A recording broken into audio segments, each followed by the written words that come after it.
Good morning. Good morning. Good morning. At least I think it's still morning. I don't know. Times and days just run together, it seems. Um, I usually only come on here on Sunday, but I felt like with all the posting that I've seen and all the thoughts that have been relayed back and forth with the climate in the community, I felt like this was the perfect time to express how I feel. Um, so I'm going to start with the obvious. There is a reason why I continue to hold space for men and women, for black men and women. It's obvious. Surprise! I'm black. But also, I come from a black mother and a black father. Good morning, Karima. Glad you could join me.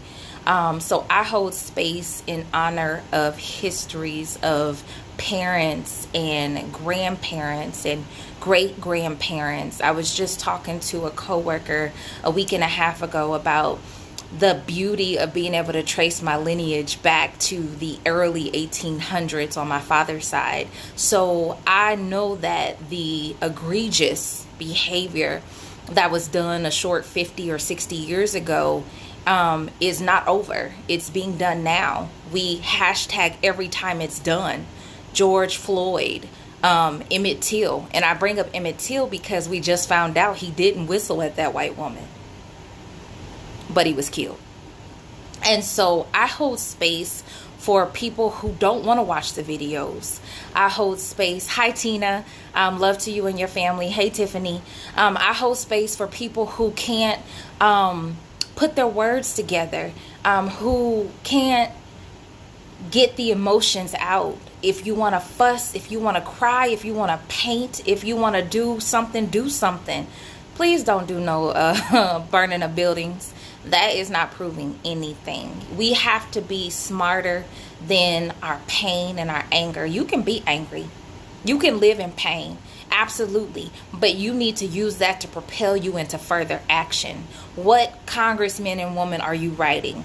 What department head are you writing? What university president who allows their students to post TikTok racist videos are you writing? What statements are you making with your life? That's what you hold space for. Now I want to address what I posted this morning, because I know some of my family members haven't woke up yet, and I know a couple in particular is going to be in their feelings. So let me just say this now. About 7 years ago, I stopped standing for the flag.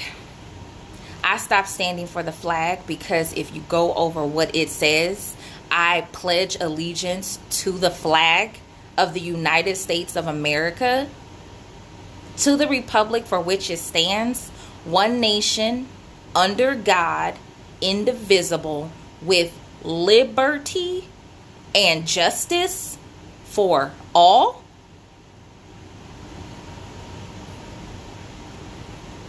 For all.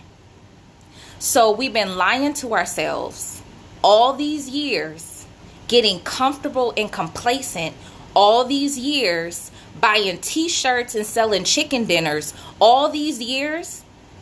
And we gonna have the audacity to be in arms when people don't want to stand for an allegiance to a flag that does not have liberty and justice for all, and say, oh, you are so un-American. Well, why don't you just leave this country? Do you know my ancestors built this country?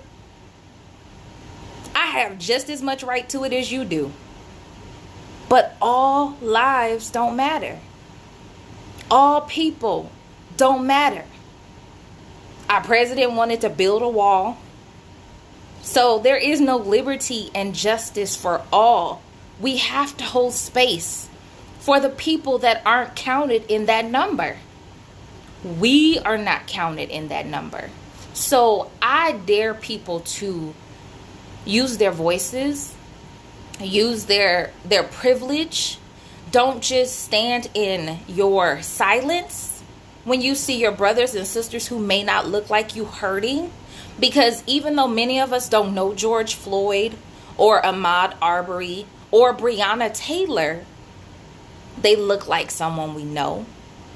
They may look like us. And so every time we see a police car or a white person who doesn't look at us with a smile, because we do believe there are allies in this fight. So please don't think that we don't think that there are white people supporting black people. We do. But there are far too many who don't. And because we know that they exist and they continually get away with the slaughter of our black children, our black brothers and sisters, our black mothers and fathers, with no repercussions, we have to hold each other accountable. But we have to hold our mental capacities in the right mind frame and space so that we can continue to fight the fight. This work is not done. This fight is not over. And even though we are dealing with COVID-19, we have been dealing with the war on our lives for all of our lives. All of our lives, at work, at church, in the community, in the grocery store. Every time somebody that looks like me walks into a mall and they get followed around in a store, or they get questioned about, belligerently, can I help you? As if you couldn't afford the items in there in the first place. People call the police on us because they feel intimidated or that their lives are threatened, as if we are a weapon and we've weaponized ourselves to hurt, harm, and endanger them. As if it's a crime to be black in America. Then we look at, well, what is the church doing? What are the people in power doing? What are the entertainers and actors and actresses with all this money doing? Gonna give a very unpopular opinion. To hell with all that. We the people, the common day person, the mailman, the DV worker, the juvenile detention officer, the teacher, the sanitation worker, those people are going to be the people who erupt the change. Those are the people who are going to go to the polls and change who we see affecting the people. Those are going to be the people that have to go to those city council meetings and those town hall meetings and say, I don't want you to have this sanitation plant over here because it's causing half of the people in the underprivileged communities cancer. But they look like you and me, so most people don't care about that. We have got to get about ourselves on the same page, in the same book.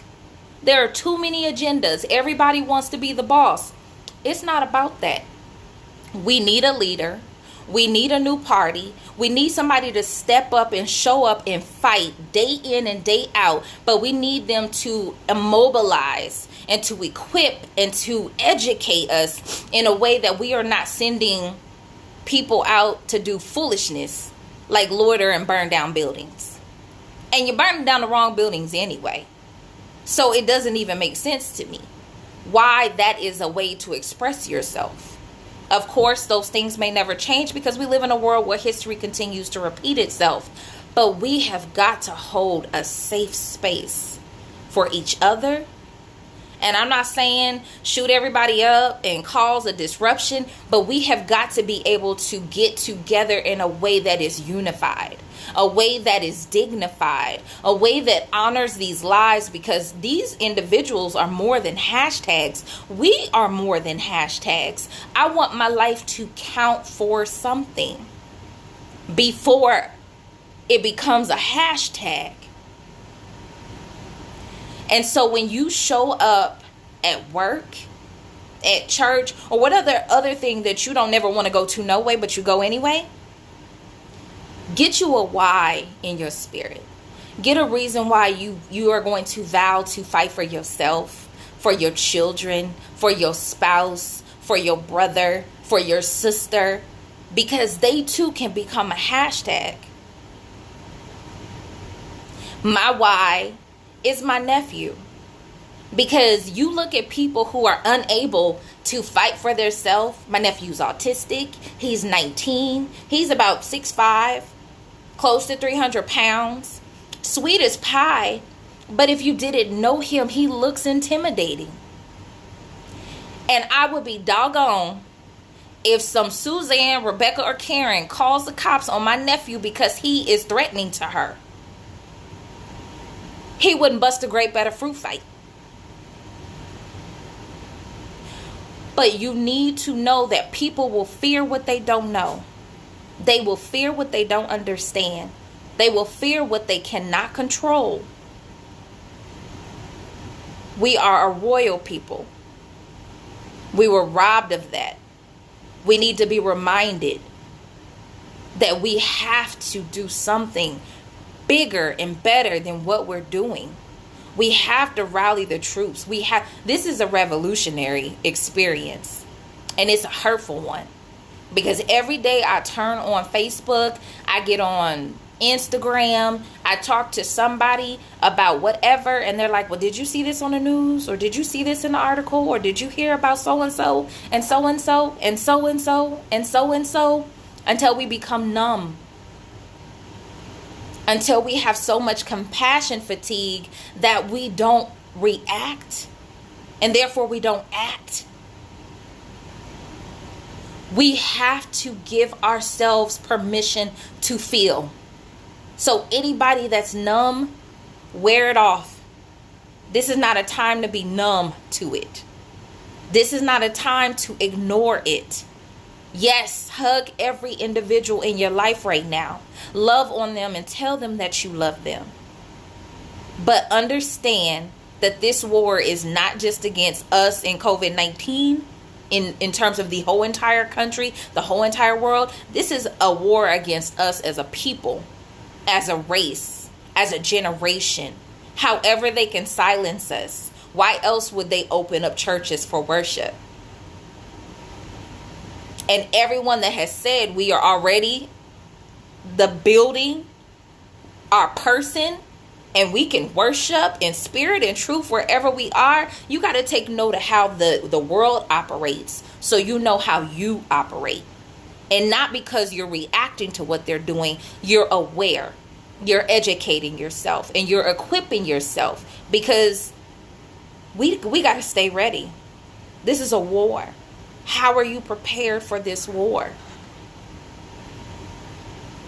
Whether you're running because that's your daily workout, whether you're leaving a store to try to return home to your family, whether you're sleeping in your bed and the cops bust your doors wide open, you never know when that last day is going to be. But how are you living it now? How are you holding space now? How are you actively pursuing the things that you are passionate about now? Black lives matter to me. Black lives matter to me because I'm black. Black lives matter to me because they don't matter to many other people. Brown lives matter to me too. But we're going to stay on topic, because somebody will come behind you and after you say, well, black lives matter. Well, all lives matter. Blue lives matter. Hispanic lives matter. And that's all true. They should all matter. But we have to say black lives matter because they don't to the rest of the world. And then you have those that want to throw up black on black crime. Stay on topic. That's what you have to tell the people. Stay on topic. We are talking about people who are in power. We are talking about people who feel entitled. We are talking about people with the level of privilege. We are not talking about oppressed people versus oppressed people. That's a whole nother conversation. We are talking about people who we have elected to protect and serve us, who are destroying us. And when they kill us, they are killing family units. So it is my reasoning and my reckoning that every day I get on a knee in prayer, because our lives matter. Our lives are sacred, and they have value, and they have worth, not just to me. If I die today at the hands of someone who should protect and serve me, I don't want you to videotape it. I want you to seek justice. If you just happen to videotape it for whatever reason, I want you to seek justice. I don't want you to be fooled or to believe that somebody, oh, well, what did they do? What did she do? What? She had to have done something. The police wouldn't have just apprehended her and killed her. We are the only race that has to prove our innocence after we've been murdered. We are the only race that typically looks as the guilty party opposed to innocent until proven guilty. We're automatically guilty just by how we look, how we act, or how we dress. My identity is not criminalized.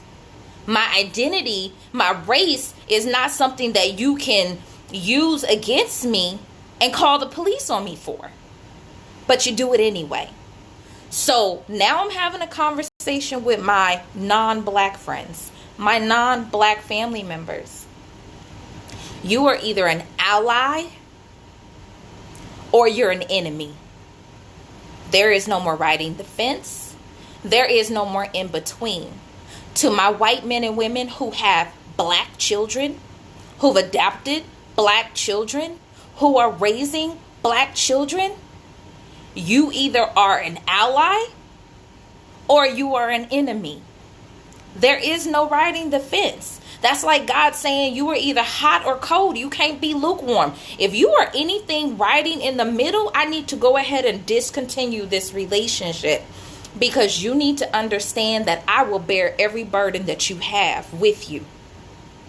But until you start bearing this burden, using your voice as a reason to eradicate this hate and this racism that your black friends and relatives and loved ones experience at an exponential rate, you are an enemy to the fight. You are not an ally. Your silence makes you an enemy, not an ally. And you need to be uncomfortable in that. You need to be just as enraged as I am. These tears aren't for a production. It is the overwhelming, frustrating, egregious amount of pain and the upset of knowing at any given moment, whether I say something, do something, or breathe, somebody can take my life.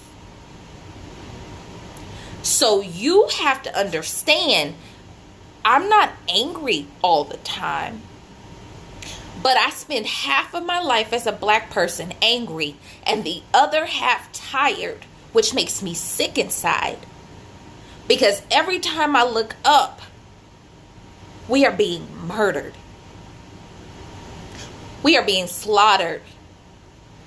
We are being lynched. It's 2020. Not 1960. Not 1920. 2020. And there are Facebook groups and other groups that actively try to take us out, who make these memes and comments, and people in power do it too. There was just a president of a university who made blackface masks of a Christian university. Nothing has changed. Nothing has changed. History continues to repeat itself. Allies, because I'm still talking to you. So how can you help? What can you do? Stop being silent. Stop being comfortable around your friends and your family members who are obvious racists.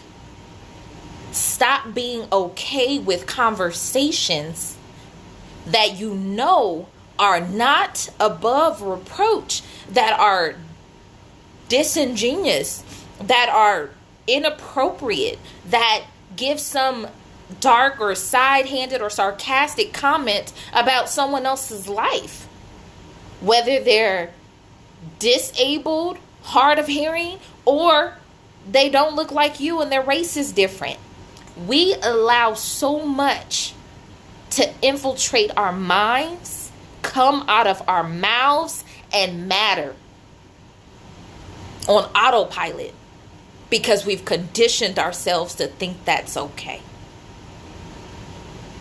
If one of your friends says N-word this, or they don't mean nothing anyway, shoot them all, you have a decision to make. You need to be at a crossroad with that relationship. Are you coming or are you going? Because if you stay friends with them, you can't be friends with me. You can't sit at this table. This table no longer serves the purpose for your injustice. This table no longer serves complacency. This table no longer serves comfortability in things that stir about racism. And if you continue to eat that and sit at that table, again, no, you're not an ally. You're an enemy. So when we fight in this war, please don't join hands with me unless you are fighting with me, for me. If you're not going to do that, please walk your raggedy behind to the other side and fight with them. So we the people, what are we going to do? How are we going to arm ourselves? How are we going to mentally prepare ourselves for another day's journey? Yes, I'm going to be glad about it and I'm going to count it all joy. But in this moment, I'm grieving. I'm grieving the Emmett Tills of the world. I'm grieving the Ahmaud Arbery's of the world. And I'm in a perpetual state of a dread that it'll be someone else that I know. If that doesn't stir you, move you, or cause you to think something far-fetched could happen, you are part of the problem and not the solution. So I pray for each person who's going to watch this live, who's going to share this live, or who's going to feel the way they feel because of this live. My thoughts for you are this. May you receive something in your spirit that activates a call to forward movement, that reminds you that you are more than just being a person who breathes. You can actually use your words. You can use your way of living. You can use your influence to encourage some radical changes. We have to be able to mount up together, unify ourselves, condone this egregious behavior, and expect different. I don't want to see another hashtag. Unhashtag every single name from Emmett Till to George Floyd and beyond them. Unhashtag them all. Remember every name until it becomes unsettling in your spirit, until you have to regurgitate every atrocity that comes into your remembrance so that you want to do something other than feel. We have to do something other than feel. Feeling is just the beginning, but if it doesn't propel you into action, then what? Don't drown in your feelings. Don't get stuck in your feelings. Don't do something unthinkable in your feelings. Move yourself into action. Stand up for what is right. Truly live in that theory that all lives matter. And until they do in practice, you've got work to do. I've got work to do. So I'm not just calling y'all out. I'm calling me out. You know, I did my part at work by hiring more minorities because we're not going to be people who just look like the rest of the makeup of the world. My survivors deserve more than that. They need to see people who look like them. They need to see people who don't look like them. Because it's the right thing to do. My conversation needs to be just as sweet and sage and savory to the person who can do nothing for me as it is for the person who can do everything for me. We have got to propel ourselves into some movement that uplifts, encourages, inspires, protects, and holds space for. So I'm here to say that I am Shannon Ford-Jefferson, a black girl born of Gloria and Vernon. Black man, black woman, black mother and father, who have black mothers and fathers as well. And I can go all the way down my line, and it is a sea of black men and black women. And I know this with the certainty of the breath that comes out of my body. Every single one of their lives matter. There is no ED on that. They matter. They will not be deduced to a hashtag. Gregory Floyd's family doesn't want their image of this person, their son, their brother, their father, their uncle, their nephew, to be deduced to a hashtag, to an image on a t-shirt, to a 3-minute poem. We need to celebrate how each of us lives so we don't have to Google or watch a video about how each one of us died.